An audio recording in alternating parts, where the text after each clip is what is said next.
Honolulu just dropped one of the best paddles of the year, but good luck finding it. Their website throws about 30 different paddles at you on the front page, most of them looking more or less the same, except this one, the dreaded J4 shape. And none of them mention the word foam. And the names, just alphanumeric codes. Super helpful, right? So I'm here to help clear things up. There are 4 variants of their all foam paddles out now, and more on the way. But the good news is they all play very similar to each other. So if you're looking for an affordable power paddle that goes toe-to-toe with models priced $100 or higher, or even beats them, then stick around. I'll break down the performance metrics and help you figure out which version is right for you. Quick disclosure before we dive in, Honolulu gave me these paddles to test. They did not pay me or tell me what to say. If you use my discount code to buy one, you'll save some money and I'll earn a small amount too, and that helps me making videos like this.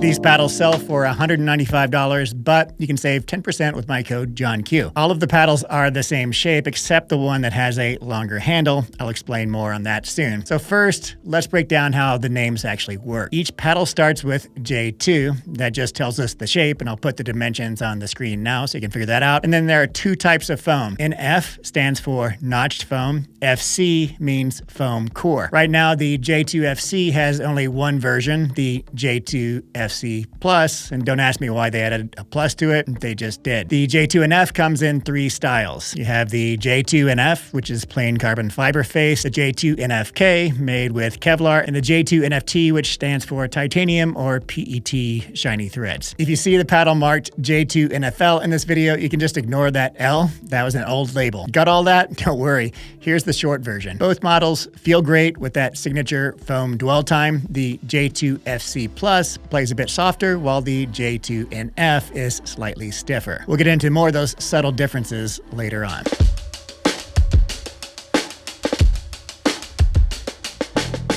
All right, so let's talk about how these paddles are built, starting with some x-rays. Here's the J2FC Plus. You can see the full foam core in the center and then a thick perimeter foam around the edge in a kind of horseshoe shape. That foam looks to be about an inch thick on the edge. You'll also notice a thinner strip of edge foam that extends down the neck and into the handle. Now, you can see what looks like tape along the sides of the paddle. The strip up top actually is tape. That's just what I use to hold the paddle in place during the x-ray. But those lighter colored bands along the lateral edges, those are internal weighting strips. They boost the twist weight and help enlarge the sweet spot. We'll get more into that during the dissection. Switching to the J2NF X-ray, it's built on the same idea, but the foam core and perimeter foam interlock like notched puzzle pieces. You also get the same thinner edge foam along the neck and the handle, and you can clearly see internal weighting strips running along the sides. Now let's move on to the physical dissection. So first of all, I'd love to see Honolulu switch to polyurethane molded handles instead of these soft EVA foam handle pallets. Here's a plan view cut of the NF core. Like we saw in the X-ray, the center is a black, denser expanded polypropylene, EPP for short, and it fits into a softer gray EVA foam that surrounds it like a jigsaw puzzle. You can also see the yellowish edge foam extending down the neck and into the handle. Something interesting here is that you can actually see a bit of separation between the EPP core and the EVA foam ring. And that's a good thing. When you have different paddle components that are fused tightly at the factory and then start to separate with use, that's what leads to those steep break-in curves. So this separation might actually help the paddle stay more consistent over time. Also worth mentioning here is that the surface bonding is really strong. I even tried to pry apart the foam from the face layers with a knife, and it was really tough. That tells me that they're using a really solid epoxy and curing method, which bodes well for durability. I didn't dissect the J2FC the same way, but based on the X-ray, you can imagine a similar construction. So the same foams, same layout, and just without the notches. I did cut a cross section of the J2FC Plus to view the surface layup under a microscope, and here's what we found. There are 3 layers of unidirectional carbon fiber. So the top layer is unidirectional carbon fiber at 0 degrees, second layer is the same at 90 degrees, and the third layer is the same as the top, so 0 degrees. And that's sort of a typical layup. But here's something unique. Inside the lateral edges, you can see a white wavy layer. That's bidirectional fiberglass. is placed about 1.5 inches from the edge of the paddle and continues around the edge to the other side. Now, normally perimeter weighting is just unidirectional carbon fiber strips, but using fiberglass here is actually really smart because it's denser and it adds more twist weight and helps widen the sweet spot. And now let's take a quick peek at the J2NF. I won't go deep on this one today because I'll cover the NFT and NFK in another video, but it does have a surprising layup. On the top is the bidirectional woven carbon fiber layer with visible blue PET threads. Those are what give the paddle its metallic blue highlights. And beneath that, another layer of bidirectional carbon fiber, but without the PET threads. And just having two woven layers probably explains why the NFT feels softer compared to the others. I didn't dissect my J2NF, but Honolulu lists its layup as CFC, meaning there's a fiberglass layer sandwiched between two carbon fiber layers. So think of it as similar to the J2FC Plus, but with fiberglass in the middle instead of more carbon. This model also includes that same bidirectional fiberglass edge weighting, just like what we saw earlier near the paddle's sides.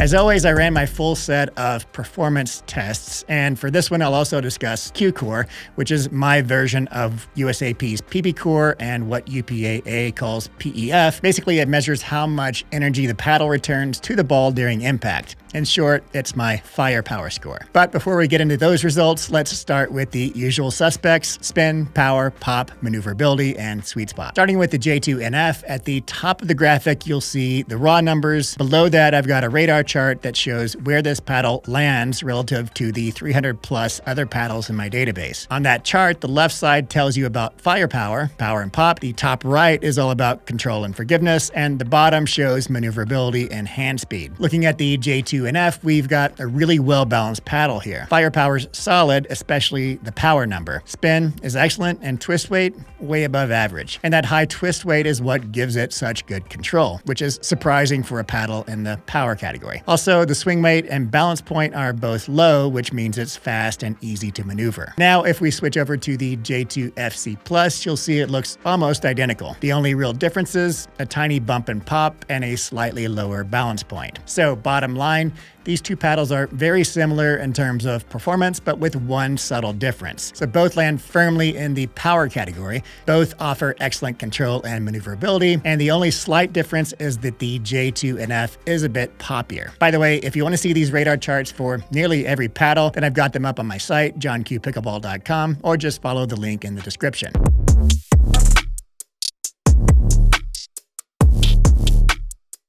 Now let's talk KewCOR. I ran both paddles through my ball cannon test to measure their coefficient of restitution, and here's what I got. The J2FC Plus scored 0.391, and the J2NF scored 0.392. So yeah, they're basically identical in power output. And here's the chart showing where those scores land compared to other paddles I've tested. You'll notice they both fall into the power category, but toward the lower end of that range. They sit near paddles like the Carbon True Foam Genesis and the Proton Flamingo. And just to clarify, if the numbers seem lower than what I've reported in the past, it's because I've recently switched balls for this test. Before, I used a Franklin ball with no holes, and now I'm using the Lifetime ball with holes, which is more representative of actual gameplay. I talked more about that in my latest podcast this week, so if you want those details, go check that out. Now back to the results. While Honolulu published PBCOR scores that were right near the legal limit, that's not where mine landed. And based on how these paddles play, I think my results track better with real-world impressions. These are definitely power paddles, but not borderline illegal rocket launchers. They feel solid, fast, and punchy, but manageable.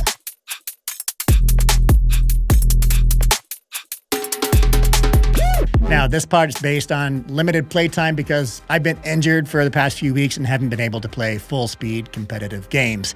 So this is a very preliminary assessment. That said, I did get to do some competitive playing with the J2FC Plus before I was injured, and since I've been injured, I've been doing some sort of light drilling with both paddles, albeit on one leg. Both paddles just feel really great on contact, so you get that satisfying foam-enhanced impact feel, and the sweet spots, I'd say, are very generous, even bigger than their previous J2K. Power's definitely there, but the oversized sweet spots, the softer surface feel, and the great spin all combine to give these paddles great control with resets, dinks, or any finesse shots. I mean, they really walk the line between power and control really well. And to me, that's the standout. I mean, there's always a trade-off when you max out one or the other, so power or control.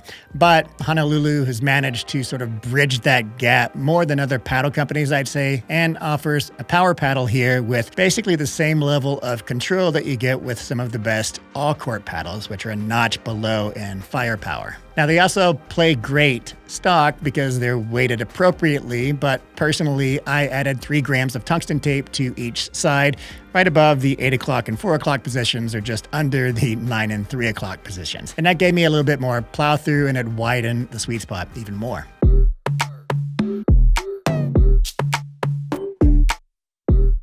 All right, so let's talk durability.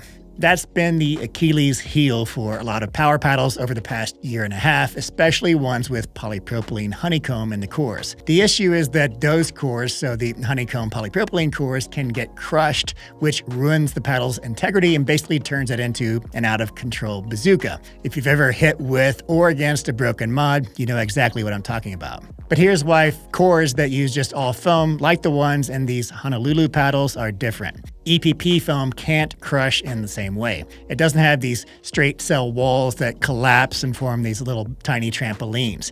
And that's one of the reasons why paddles such as the Carbon True Foam series have such a solid durability track record. Now, my biggest concern with all foam paddles has always been disc bonding, so when the face layers separate from the core. Adhering anything to foam is really tricky, but based on my dissection of the Honolulu paddles, the bond between the foam and the surface layers is really quite strong. I actually struggled to separate them even using a knife. So I feel way more confident with these than I do with any Gen 3 paddle that still uses polypropylene honeycomb. And in terms of durability testing, I didn't stop there. I put these paddles through a torture test. Now, credit for the idea that sparked this experiment goes to Chris Olson, who told me that his Honolulus and other all-foam paddles seemed to gain power after sitting in the sun for a while. So I tested that theory. I'm still working on a full video with all the results, but here's the short version. I laid several paddles out in direct sunlight on a 95-degree day here in Colorado, and surface temperatures around the paddles reached over 130 degrees,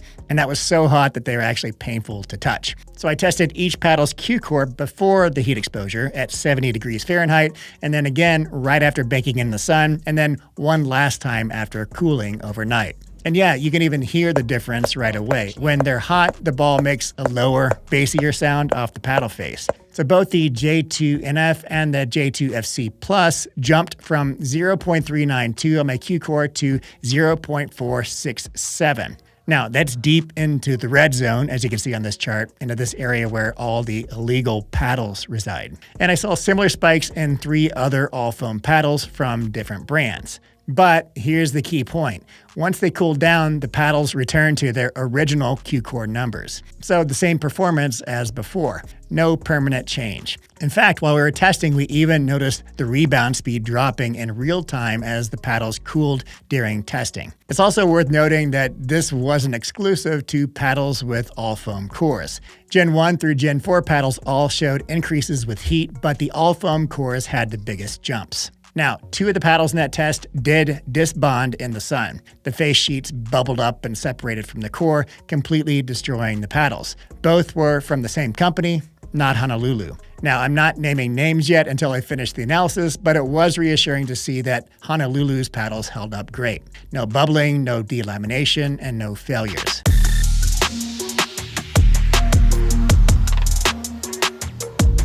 So here we are again with Honolulu. Some people, I'd say, thought that their big moment came and went last year with the J2K, like maybe they caught lightning in a bottle and that was it. But with the J2NF and the J2FC Plus, they've proven that they're here to stay. These aren't small tweaks or safe upgrades. They're big steps forward, and they put Honolulu right in the mix with the top-tier performance paddles on the market today. And unlike some of the other high-end paddles, these don't seem to suffer from early durability issues. Now, I can't guarantee that they'll never break down. Nothing's bulletproof, but based on everything I've seen so far, they look like some of the most durable paddles in their class.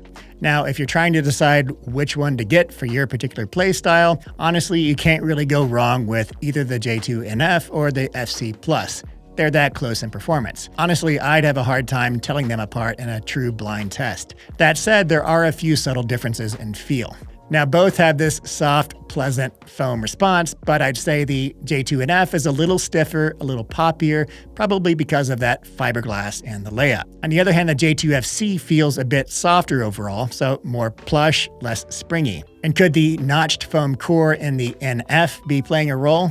Maybe, but it's tough to say for sure. As for the Kevlar and titanium face versions of the NF series, I'd say the J2NFK plays a lot like the J2FC Plus, similar in softness and firepower. I'd say the J2NFT is the softest and least aggressive of the group. Still a power paddle, but maybe just a notch below the others and pop and drive. And one last thing, there is a long handle version that just went up for sale and only for the J2NF. I did hear from the owner that eventually this long handle will be offered for all the J2 paddles, and I haven't tried it yet, but it does look like something I would prefer. You can buy all these directly from Honolulu for $195 retail, but with my code Johnkew, that drops to $175.50. And if you're going for the Kevlar version, there's a special code, so Johnkew-Kevlar, which brings it down to $175 even. I'll drop all the links in the description below. Also worth mentioning, Honolulu did just recently upgrade their warranty on these all-foam paddles to a full year, which is twice the industry standard. And we're starting to see more and more companies do this, which is a good trend.